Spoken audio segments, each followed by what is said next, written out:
السلام عليكم كل متابعين قناه الاعزاء، يا رب تكونوا بخير. انا عادل ولي ودي قناه شوارع ومعالم اسكندريه. النهارده جمعه مباركه عليكم جميعا. النهارده 5 رمضان، كل عام وانتم بخير. كنا لسه يوم الحد اللي فات يوم استطلاع الرؤيه، بنقول امتى رمضان. سبحان الله، النهارده 5 رمضان. كالعاده رمضان مسرع مسرع مسرع. موجودين فين النهارده؟ موجودين في شارع محوري جدا وشارع مهم جدا، شارع استراتيجي. موجودين في شارع بورسعيد. شارع بورسعيد اللي امامكم بدايته فين او نهايته فين؟ مع حدود الشاطبي، مع قضيتها شارع سوتر او سوتر اللي خلفنا. ولكن احنا موجودين كده تقاطع شارع بورسعيد. موضوعنا النهارده مع شارع قناه السويس.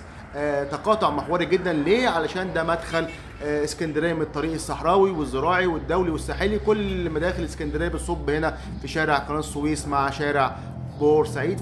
خلفنا ايه؟ خلفنا على الشمال مستشفى الشاطبي الولاده جامعه اسكندريه، على اليمين المجمع النظري لجامعه اسكندريه، ايضا على اليمين الترماي، وعلى اليمين نفق عبد المنعم رياض، وعلى اليمين محرم بيه وشارع ابو قير والطريق الزراعي. دخلنا شارع بورسعيد في البدايه من منطقه الشاطبي. اتمنى لا تبخلوا علينا بالاعجاب من اسفل الفيديو. لو لسه ما اشتركتوش اشتركوا بعد اذنكم. على الشمال هيكون ايه بقى؟ هيكون البحر ومبنى اداره جامعه اسكندريه، وعلى اليمين هيكون المدافن والكليات. على اليمين بقى مدافن سبع ملل واخواتنا المسيحيين، ومدافن اليهود، ومدافن اللاتين، وكليه الزراعه. وطبعا المبنى اللي جاي على اليمين ده طبعا خاص بجامعه اسكندريه، بيت الطالبات او المدينه الجامعيه للطالبات تبع جامعه اسكندريه. طبعا على الشمال هيكون في ضريح ومقام سيدي محمد شاطبي. احنا كده داخلين على تقاطع شارع بورسعيد اللي احنا موجودين فيه. هيكون مع شارع الدكتور سليم حسن. العماره اللي على الشمال دي كانت عماره جميله جدا، اتهدت عشان تطلع برج سكني. هيكون على يمين الصوره نادي اتحاد اسكندري سيد البلد، ونادي السلاح، وكليه الزراعه، وكليه العلوم. هيكون ايضا على شمالنا اهو بيت الشباب والمطافي وبيرام التونسي، مسرح بيرام التونسي، ومقابر الشاطبي اللي على الشمال الاثريه البطلميه. المبنى اللي على اليمين الاثري ده مبنى كليه سان ماركا، المبنى اللي فيه الزجاج نقابه المهندسين. لهم منا كل الاحترام والتقدير، لهم شاطئ خاص على او نادي على البحر في سما باشا. الشارع اللي جاي ده اللي على قمته بومبا، ده شارع ارشميدس مع شارع بورسعيد. البحر هيكون على شمالنا، بومبا على شمالنا. على يميننا هيكون كوبري الجامعه ولسيل الحريه والمعهد الفني الصناعي وكليه الهندسه، وشارع ابو قير غزلتين، ومدافن الكومنولث، ومدافن المنار، ومستشفى كوستيكا او مستشفى جمال عبد الناصر. المبنى الظريف اللي على اليمين ده كان زمان مدرسه اثريه واسمها المدرسه السويسريه. احنا كده امامنا كوبري الجامعه، على اليمين سان مارك، وعلى اليمين لسيل الحريه، واحنا كده امامنا بومبا، وعلى الشمال البحر. احنا كده هنا منطقه الشاطبي وداخلين منطقه كامب شيزار.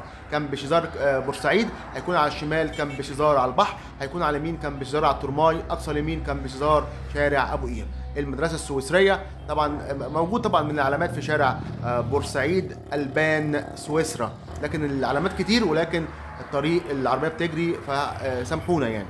ولكن لا تبخلوا علينا بالاعجاب من اسفل الفيديو. كامب يعني معسكر، وشيزاري او شيزاري يعني قيصر، معسكر القيصر. شارع بورسعيد قبل ثورة 52 كان منقسم إلى قسمين، من سيدي جابر للسبورتنج بمسمى، ومن سبورتنج للشاطبي بمسمى. يعني احنا في المسمى اللي كان اسمه تجران باشا. ومنطقة الإبراهيمية احنا كده داخلين على منطقة الإبراهيمية. منطقة الإبراهيمية اتسمت على اسم الأمير إبراهيم ابن أحمد رفعت باشا، ابن إبراهيم باشا، ابن محمد علي. نادي سبورتنج او ارض نادي سبورتنج كانت ملك اسره الامير عمر توسن امير اسكندريه. طبعا بعد منطقه الابراهيميه في منطقه سبورتنج كان اسمها سبورتنج كلوب، ومحطه ترماي كان اسمها، هي محطه واحده كان اسمها محطه السبق او السباق. دلوقتي سبورتنج ليها محطتين، سبورتنج الصغرى وسبورتنج كبرى. ايضا كيلوباترا ليها محطتين، محطه كيلوباترا الصغرى وحمامات. على الشمال البحر، كل الشوارع اللي على الشمال تطلعك للبحر.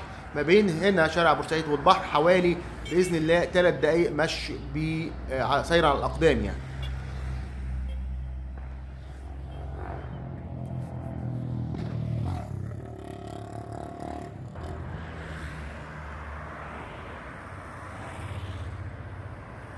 شارع بورسعيد طبعا ما زال يوجد به بعض المباني الجميله والبيوت الجميله، وطبعا مليء بالمساجد المشهوره الاثريه، مسجد رمضان بيك يوسف والكنائس الاثريه والاديره، الدير الجسويت. ولكن معظم المباني للاسف تم هدمها وبناء مكانها ابراج سكنيه عاليه لا تتناسب مع مساحه الشارع او عرض الشارع. شارع بورسعيد من الشوارع اللي عرضها مش كبير جدا، ضيقه نوعا ما، ولكن شارع محوري جدا. لا قدر الله لما بيكون في اي مشكله على البحر بيكون شارع بورسعيد هو البديل، ولما يكون في مشكله في شارع بورسعيد ربنا بيسترها معانا. مسجد رمضان بيك يوسف ومدرسة رمضان بيك يوسف. رمضان بيك يوسف كان من أعيان اسكندرية وكان عضو في المجلس البلدي، أو يعني بمعنى كده صح المحافظة. شارع بورسعيد اللي أمامكم يتشابه مع شارع النبي دانيال في إيه؟ شارع النبي دانيال شارع يحتضن الديانات الثلاثة، الديانة اليهودية، المسيحية، الإسلامية. طبعا مسجد، كنيسة، معبد. شارع بورسعيد اللي أمامكم كان زي شارع النبي دانيال، هو حاليا يحتضن الكنائس والمساجد، وكان زمان بيحتضن المعبد اليهودي في شارع فاطمة اليوسف.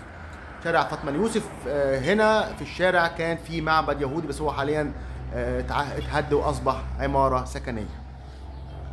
طبعا اسكندرية مدينة كوزموبوليتي متعددة الأعراق والجنسيات والديانات، كانت مدينة لتعايش جميع الأديان وجميع الملل وجميع الجنسيات على أرض مدينة واحدة. كل عام وأنتم بخير.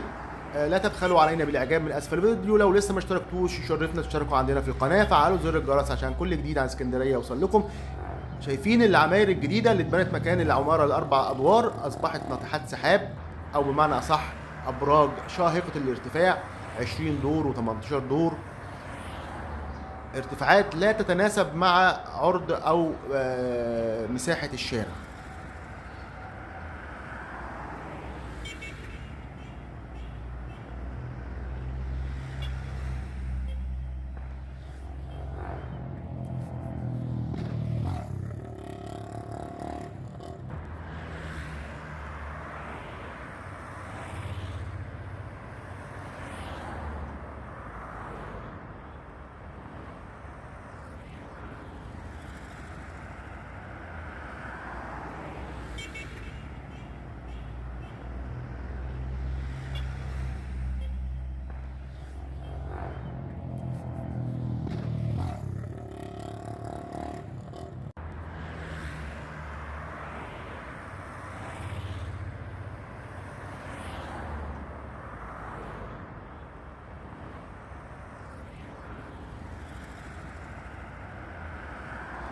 داخلين كده على الكيال. طبعا كيال تاكل من عنده او كنت تاكل من عنده احلى رغيف عيش باللحمه، دلوقتي ما بين 100 جنيه و150 جنيه لو انت عاوز تزود شويه. طبعا المحل اللي عاملين الديناصور ده جديد في الشارع، الاساس بتاعه او الاصل بتاعه في كفر عبده وشارع خليل الخياط. طبعا انا اعرف صاحب المحل شخصيا، طبعا راجل من المحترم جدا، قضى معظم حياته في الولايات المتحده في امريكا يعني. الكيال على اليمين، جزارة الكيال. طبعا هو حاليا بيبيع عيش باللحمة اكتر من بيبيع لحمة، ولكن عيشه محترم يعني، بس غالي شوية.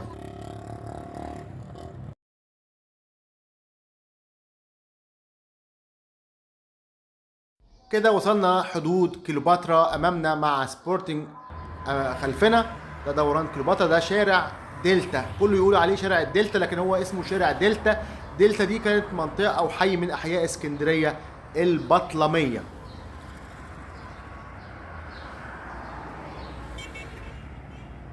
شارع دلتا يمين يوصلك لمحطة سبورتنج، محطة تورماي سبورتنج، والسينما القديمة سينما سبورتنج اتهدت بقت دلوقتي أصبحت عمارة سكنية ونادي سبورتنج. وخلف نادي سبورتنج شارع أبو قير.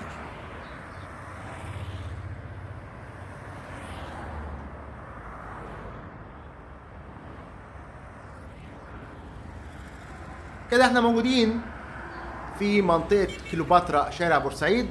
ليه سموها كليوباترا حمامات؟ كليوباترا حمامات على البحر كان في حمامات زي في حمامات الشاطبي، حمامات سبا باشا، حمامات الابراهيميه، ولكن الحمامات دي كانت لشخص بناها شخص لبناني، رجل اعمال او رجل مال او تاجر لبناني اسمه جورج زورو. فالاول اتسمت حمامات زورو وبعد كده اتسمت حمامات كليوباترا. فالمنطقه ليها محطتين تورماي، محطه كليوباترا سموها الصغرى، وبعد كده سموها المحطه الثانيه كليوباترا حمامات.